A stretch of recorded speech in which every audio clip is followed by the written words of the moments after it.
Today I want to talk about a subject that is near and dear to my heart. Actually, today and next week is a short series called Down Under. Down Under. You may think it's about Australia, but it's not. It has nothing to do with it. Talking about some topics that are close to every one of us at some point in our life. We get down under. You ever been under the water? You ever jumped in water somewhere in a lake or something? We used to do that a lot more than we let our kids do now. Swimming in the river is dangerous now. Back then it was just a big swimming pool. But you ever remember jumping in the water and before you started floating back up and you think, I don't know how far under I am? And for a second you think, am I going to float up fast enough where I can get air before I need to breathe again? Well, there's some things in our life that can make us feel that way about everything. You feel down under, you feel like you're under the water and you're not sure if you're going to be able to get back to air quick enough. And it gets overwhelming, doesn't it? You even start to panic because maybe you jumped from a little higher ledge than you thought you had and you went under a little further than you realized you did and you can't tell how far it is to the top. All of us feel like that at some point in our life, and I'll tell you something, and this is going to sound a little bit like I'm whining, but it's okay. Probably a problem I deal with more than any other single thing is a problem I have that actually gets overwhelming at times, and it's something that Amy's even talked to me about. It's probably her worst fear about me being in the pastoral ministry. And I deal with a problem called stress. I know nobody else here does, so you just love me and be patient with me. And I'm going to preach about stress today, and if it doesn't affect you, just glory be. You can tell me how you do that. I think stress is something that we all deal with, and I think it's something that can be overwhelming. And it can make you feel like you're under that water and you don't know when you're going to get another breath. And sometimes we don't know how to deal with it. It almost seems like it's something that if we just act like we don't have it, it'll go away. But it won't. See, there was a guy named Richard Blackman that wrote in the LA Times a few years ago in an article about stress. He said that pastors were the most occupationally frustrated people in America. I think he's right. There were some statistics in his article, and he said that 75% of pastors go through a period of time where they feel so much stress in their ministry that they feel like quitting. And 45% of them actually do when they have that time period. And that's not surprising because I saw from Focus on the Family that 90% of pastors work more than 46 hours a week. That's true. 90% feel inadequately trained to cope with the demands of the ministry. Check. I'm checking all these boxes as we go. That 50% feel unable to meet the needs of the job. I used to say that was humility, but sometimes I feel like it's under the water kind of a deal. And did you know that 80% of pastors believe their ministry has a negative effect on their family? And to show you that, the insurance industry is the king of statistical data. They know how this all plays out. Do you know that many insurance companies charge a 5% higher premium to cover church staff because they know it's true? And that this stress can be so much in the ministry that it overwhelms pastors and church staff. I'm not telling you this because I'm throwing a pity party with me as a guest of honor. Because let me throw in a side note here. If you want to throw a pity party, guess what? Nobody wants to come. And anybody that comes to your pity party, they don't want to be there. So that's not what I'm doing. I'm just giving you something that I have personal knowledge of and statistical facts to back up, but in reality, stress that leads to depression is now seen as the leading, or predicted to be the leading occupational disease of the 21st century. That right now, stress-related illnesses and injuries and problems account for $7,500 a year per employee. It's a problem. Not just for me. All y'all too. So it's a problem that we all have. It's a problem that's very costly, can have such negative effects on our lives, is this problem of stress. But I noted that stress can really be divided into three categories: relational, financial, occupational. The first one, relational, if you've ever been a teenager, some of you have been, even though it's been a while. We all remember being a teenager and your first love. You remember your first love? Hey, there ain't many of us that still with their first love. Okay, let's be honest. But you remember when the first person that ever broke up with you, broke your heart? You remember? You were stressed. You were stressed. I think I know what she said. I'm not sure. I don't want to repeat it. I just pretend I don't know what she said. But relationship stress is a big factor in a lot of people's lives. If you think you're not affected by relational stress, have a problem in your marriage. Have a falling out with a very close friend. You'll find out relational stress is a big deal. And then, of course, we talked about financial. I'm probably the only one there, too, that's ever stressed over bills and money. Come on. That probably hit all of us at some point. Glory be. There's many times that I'm like, Lord Jesus,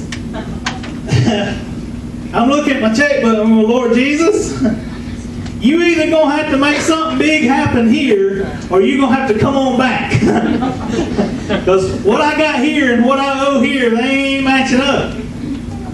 I've actually thought, Lord, could you come back today, because I owe this tomorrow and I can't pay it. Here's as good a day as any. The people at Bank of America aren't going to care. Jesus comes back, it's over. They're not getting their money anyway. I ain't got it. And then, of course, occupational. That's stress related to our jobs. I always thought I'd like to have a job with no stress. But then God said, hello. I want you to pastor. And at first I thought, that's cool. That's cool. Some of the older pastors tried to tell me, you just got to watch out. You got to have thick skin. You got to be careful. You can't wear your emotions on your sleeve. And I thought,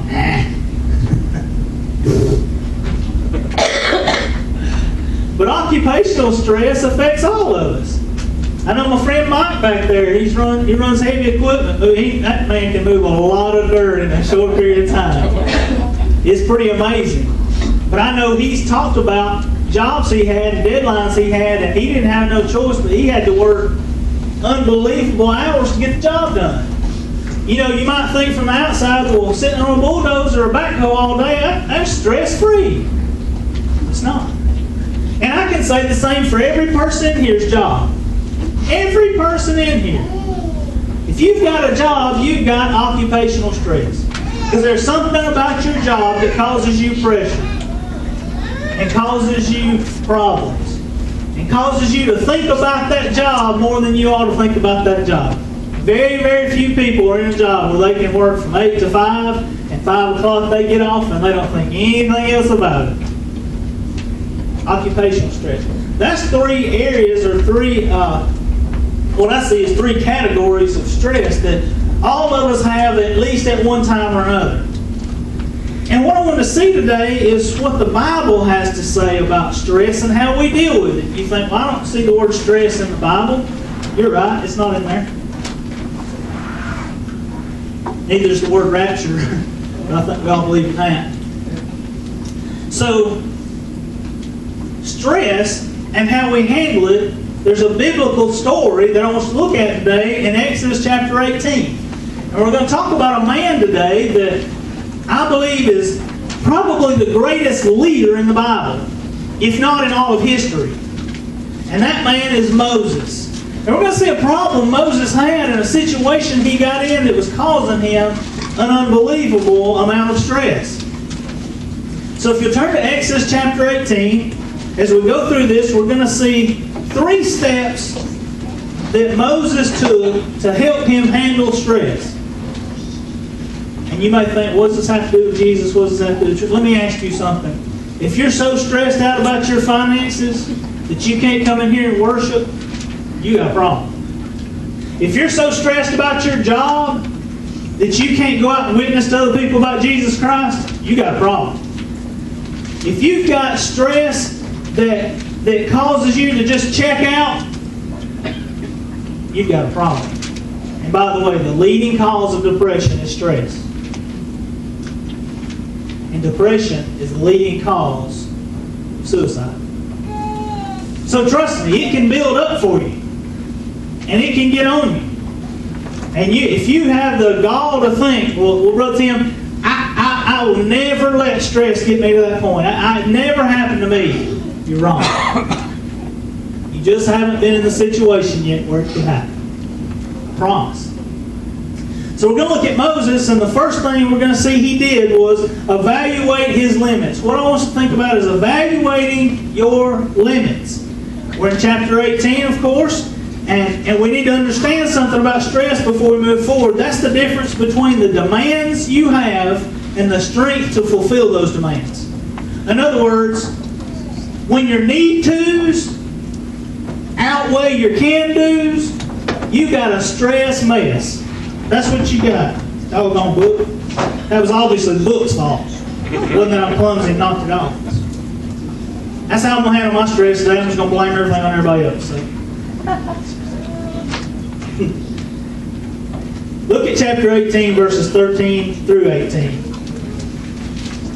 It says, And so it was on the next day that Moses sat to judge the people, and the people stood before Moses from morning until evening.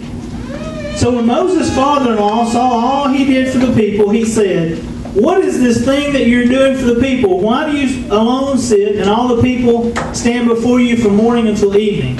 And Moses said to his father-in-law, Because the people come to inquire of God. When they have a difficulty, they come to me, and I judge between one and another. And I make known the statutes of God and His laws. So Moses' father-in-law said to him, The thing that you do is not good. Both you and these people who are with you will surely wear yourselves out. For this thing is too much for you. You are not able to perform it by yourself. Now Moses, let's understand this, Moses wasn't lazy. Okay? He was a workaholic.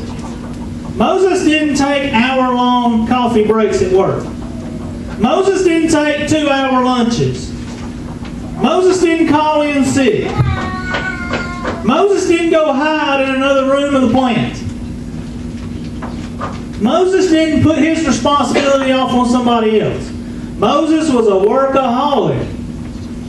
Moses got there early in the morning and he judged disputes till evening time. He worked every day, every minute of daylight. And the entire time he's doing this, we understand that he's doing this day after day after day after day. The first thing that we have to realize is something that Moses' father-in-law helped him realize, and that's we all have limits. You may think you're Superman or Superwoman, but you're not. You have limits on what you can do. And you have limits on how long you can go and go and go and go. We all do. We all have limits. Now, knowing where those limits are is the key. And Moses didn't see that he had limits and that his stress was wearing him out. Moses was juggling his family. Remember, he had a family. He had a wife named Zipporah, and he had a family. He had some kids. He had all kinds of things. Now, his wife wasn't with him until his father-in-law Jethro came back, but he still had a family. He had all these things to deal with.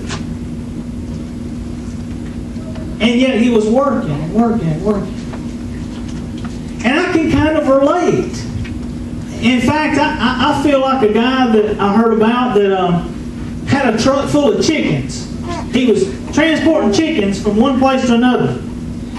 And he was riding along with this truckload of chickens. And there was a fella behind him following him down the highway. He couldn't get away, so he's following down the highway, and he notices about every mile or two, the guy in the chicken truck would pull over, and he'd stop, and he'd get out, and he'd take a stick, and he'd go along the side of the truck, just bam, bam, bam, bam, hitting the sides of the truck all the way around. And he'd go back, get his truck, and he'd drive a little while longer. And he'd stop, get out, hit the side of the truck again, bam, bam, bam, bam. Well, finally, the guy behind him said, he couldn't stand it any longer. He had to know what was going on. So the guy in the chicken truck pulls over again, gets out, starts hitting the sides, and the guy behind him says, "Hey, man, I got to ask you, what in the world are you doing? I've noticed that every few miles you pull over and you beat on the side of this truck. Those chickens go crazy back there, and I can't figure out what you're doing. I got to know." The guy says, "Well, here's the thing. I've got a half-ton truck, and I've got a ton of chickens. So I got to keep at least half of them flying all the time." You ever feel that way? Hey guys, there's been many, many times in my life I've had a ton of chickens, and I can't carry but half a ton of them. So here's what I do. I do what many of you done. You're laughing at that story because it's happened to you. You got to keep half of them flying all the time. And you running back and forth, and you got these plates spinning on the sticks. You ever see that guy do that at the circus? He's spinning the plates. You ever feel like that guy? Guess what? When that happens, you don't have time for anything else but to spin them plates. And you know if you don't make it back to this one, or you don't make it back to that one, it's going to fall and break. Well, that's the guy with the chicken truck. That was his problem. He knew those chickens had to be flying all the time. You know, I've always wanted a grandfather clock. Anybody ever here have a grandfather clock? Anybody here have one? Well, my birthday's in December 12th. So if you don't want it anymore, you know where to... Well, I can't help but throw it out there. I heard it throw it out there. I've always wanted a grandfather clock, but you know, I was reading about a guy that's an expert in those kind of clocks, the grandfather clocks. They're really intricate and they're really special. And the guy that worked on these clocks, he said there's two things about a grandfather clock you always have to remember.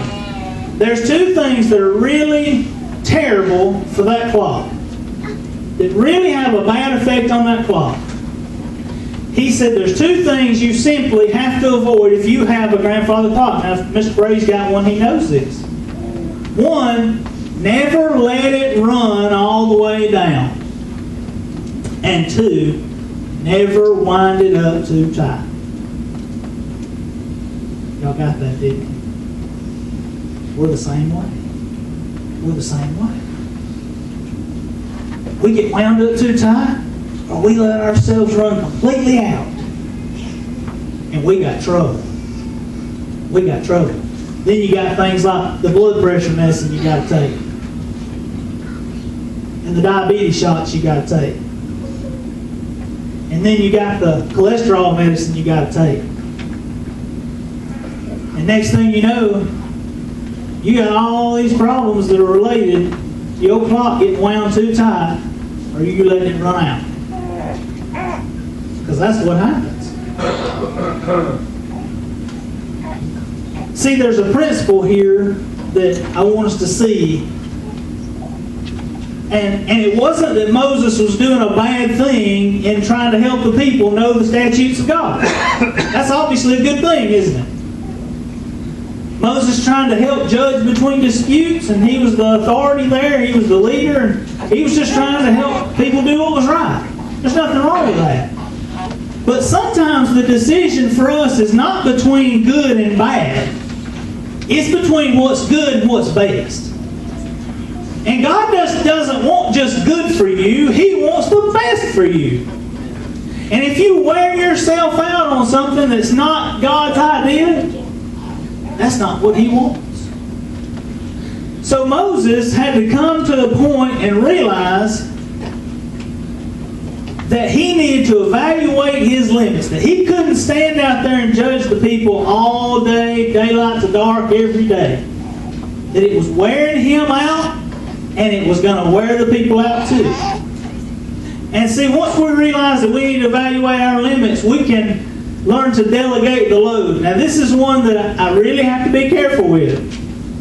Because many of y'all, and I did too when I first started, many people think that means getting out of doing anything. Oh, Brother Tim said I didn't need to do nothing. I need to get everybody else to do it for me. No, that's called lazy. I don't advocate lazy. What I'm talking about here is what's in Exodus 18, 21 and 22, where it says, "Moreover, you shall select from all the people able men, such as fear God, men of the truth, hating covetousness, and place such over them to be rulers of thousands, rulers of hundreds, rulers of fifties, and rulers of tens. And let them judge the people at all times. Then it will be that every great matter they shall bring to you, but every small matter they themselves shall judge. So it will be easier for you, and they will bear the burden with you." One of the greatest lessons of leadership, if you've read any of John Maxwell, he's the leadership guru. I'll say probably me and Michael, we've kind of gotten weary of John Maxwell's principles of leadership at times. I've got a great study in my office that I want to do on Wednesday night. It's got handouts and workbooks and all that, but it's a John Maxwell leadership deal, and me and him is just sick of it. But John Maxwell is widely known as the guru on leadership. And he'll tell you that this is one of the most important lessons there is, and it's to share the load. Because get this, everybody is important. Every single person is important. But nobody's indispensable. So when we understand that, we see that when we run into a job that's too big for us to do alone, we shouldn't do it alone. That's not the way God meant for it to be. But when you're going to delegate the load, when you're going to share the burden with somebody else or with other folks, you need to remember 4 things in particular. 1, find the right people. 2, give them the right job. 3, trust them to do the right thing. Now, if you've done number 1, which is find the right people, you'll be able to trust them to do the right thing. Amen? And then 4, delegate the results, but not the process. In other words, I think I could hook up gas fittings, natural gas fittings. Take a wrench and But if I'm up here, supposed to be up here studying for my message on Sunday or our message on Wednesday or something like that, and instead I'm fooling around with gas fittings, I need to think in my head, what does God want me to do? God wants me to call Michael, who's an expert in gas fittings. Look, when it comes to hooking up gas fittings, there's your guy, right there. He's the expert. He's the guru. I could spend time, I could say, hey, wait, guys, Young's Chapel had an incident here where they had some folks breaking into the cars outside in the parking lot during church. Somebody was watching, they knew what time, when everybody went into church, they'd go around breaking people's cars in their parking lot. And I could say, well, I'm concerned about that. Well, I'd be a dummy if I wasn't concerned about that. And I could say, y'all hold on, just remember point 2, I'll be right back, and I can go take a look out in the parking lot. Now, all that seems like a good idea, but that'd just be plain stupid, wouldn't it? We got a man that's a career police officer back here. I'm glad to say he's carrying right now. Makes me feel safe. Hey, in this day and time, it's good to know. I feel safer knowing he's there and business is back there. But here's the deal. It'd be better if I just said, hey, Philip, and he does this, by the way, occasionally. He'll go out and just do a parking lot check. He'll just go out, survey the parking lot, and walk around and look. That way your cars and all are safe, mine is too. But that's the thing. He's the right man for the job, I'm not. So why would I go out there and try to be some superhero and do it all? When we've got the expert right there. It just don't make sense, does it? That's just a print. I mean, that's just almost just horse sense, isn't it? But sometimes we just try to do it all. And we try to carry the whole load ourselves, and we try to carry the whole burden ourselves. Sometimes you need to understand, you can't carry that load on your own. You can't carry it by yourself. Sometimes you need to go talk to somebody about the stress you've got at work. Sometimes you need to go talk to somebody about the stress you got in your marriage. Sometimes you just need to go sit down with somebody you can trust. Now remember, we're talking about these 4 things, and the first one was choose to find the right people. You don't want to go telling just everybody your business, because they'll tell everybody else. But you pick the right person, and you go sit down and say, hey, I know there's nothing you can do about this, but man, we are just in trouble with our money. We're just in trouble, and I don't know what to do. It's on me all the time. That's delegating the load. Because if you try to carry that load with you on and on and on and on and on, and you don't talk to somebody, and you don't share the load, and you don't let somebody else help you, it'll drag you under. And that was happening to Moses. See, what we need to do is do what we do best. Let others and help others do what they do best, and leave the results to God. That's what we need to do. And that's the principle here we're talking about. Now, once we've evaluated our limits, delegated the load in a godly way, then this is the most crucial part of this process.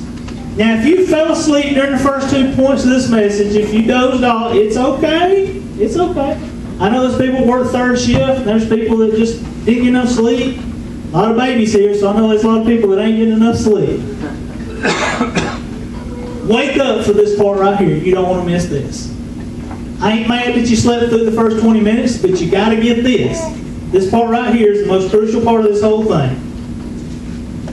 Communicate with the Lord. Communicate with the Lord. Now we're going to go back to verse 19, and this is the first piece of advice Jethro, his father-in-law, gave Moses. Verse 19 says, listen now to my voice. I will give you counsel, and God will be with you. Stand before God for the people, so that you may bring the difficulties to God. Now this is the root of the whole problem. Moses spent way too much time talking to the people about God and not enough time talking to God about the people. And this is where many pastors get in trouble. They talk to the people about God a whole lot. They don't talk to God about the people very much. And that's what Moses was doing. And if you dig into your Bible a little bit and you look at chapter 19, that's the following chapter after this that we're studying today, we'll see that once Moses does this, and once he gets closer to God and he starts talking to God more and communicating with God more, and less time judging the people and doing things that he shouldn't have done by himself, God does some pretty awesome stuff, doesn't he?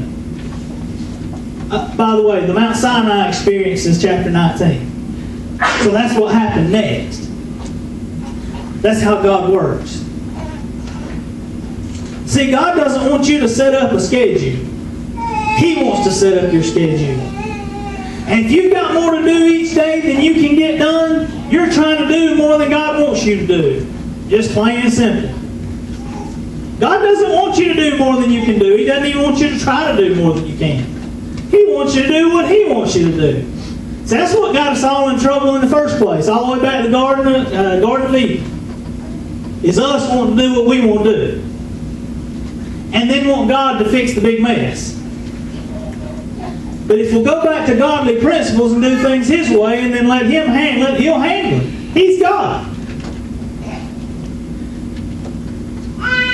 If you'll go to God every day, He'll show you what's important and what's not. You believe that? If you don't believe it, I don't know why you can listen to me to start with. Because I'm just talking. There's many more, maybe you say, well, you're entertaining. There's plenty of things on TV more entertaining than I am. If you don't believe that what I'm telling you is out of God's Word, then you don't even need to be here. Truth of it.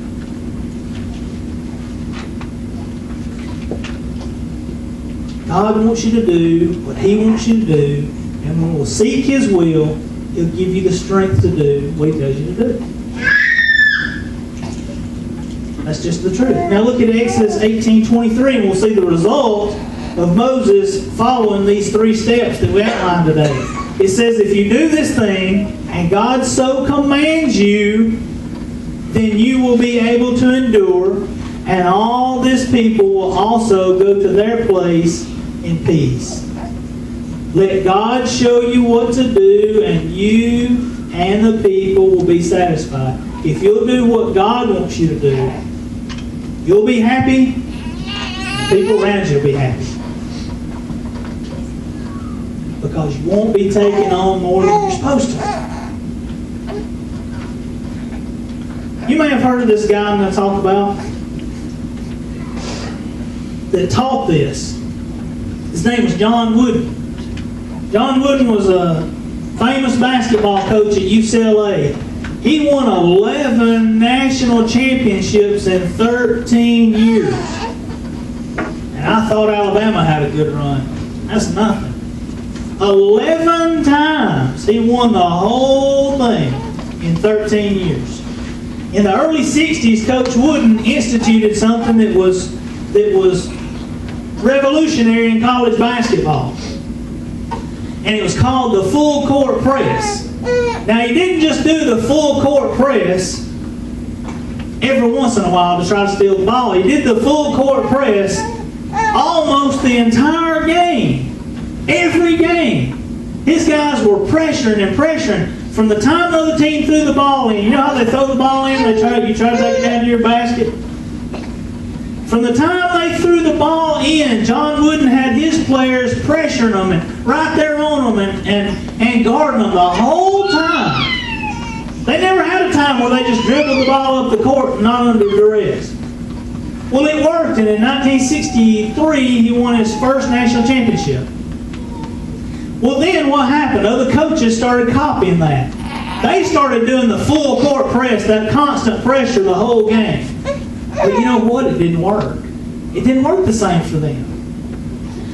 And Coach Wooden later, after his career was over, he revealed why it didn't work as good for other teams. He said because they didn't understand why we did all that full court pressure all the time anyway. They thought it was to try to steal the ball. He said, but that wasn't the point at all. The point of the full court press and constant pressure on the other team was to try to make them play faster.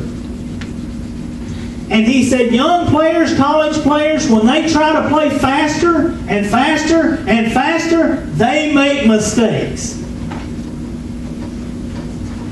And they wear themselves out. And they lose the ball. And they dribble it out of bounds. And we steal it sometimes. Folks, there's one enemy we have in common this morning. That's the devil. And he's better at the full court press than any basketball coach ever has been. Because he'll take all those little things we talked about your money and your relationships and job and all that. And he'll put pressure on you all the time. And what will you do? You'll be spinning those plates. The devil loves to get us to doing that. Because when we do that, and we move too fast, you know, Coach Wooden said, he always taught his players as much as they pressured and ran the floor and sped up the game for the other team, he taught his players to play slower. He wanted his players to slow down so they wouldn't make mistakes. But he tried to make the other team play faster so they would. Well, that's what the devil does to you and me. He tries to get us to live life too fast. And when you get to living life a little too fast and you get more on you than you can keep up with, guess what happens? You somehow start forgetting about the things that are really important. And next thing you know, man, I just can't go to church. I've got too much to do. Hey, I can't give to my local church because I've got these money problems. And then now I'm going to go out and get me another job because I've got money problems so I can keep up with this. Well, next thing you know, you don't have time for church at all. And the devil's got you right where he wants you. Right where he wants you. If you live your life too fast, it'll be over before you know it. Are you under pressure this morning about something? I am. That's not a sin, by the way. We're all under pressure. You think there wasn't stress on Jesus Christ when He was in the Garden of Gethsemane? And He's praying for you and me so hard that He's literally bleeding out His sweat glands? He had pressure on Him. You have pressure on you. I have pressure on me. But how we deal with that stress can make all the difference. We need to slow down. We need to not try to be supermen and superwomen. We need to look for help. And most important of all, we just need to stay in touch with God. If Miss Kelly will come back up.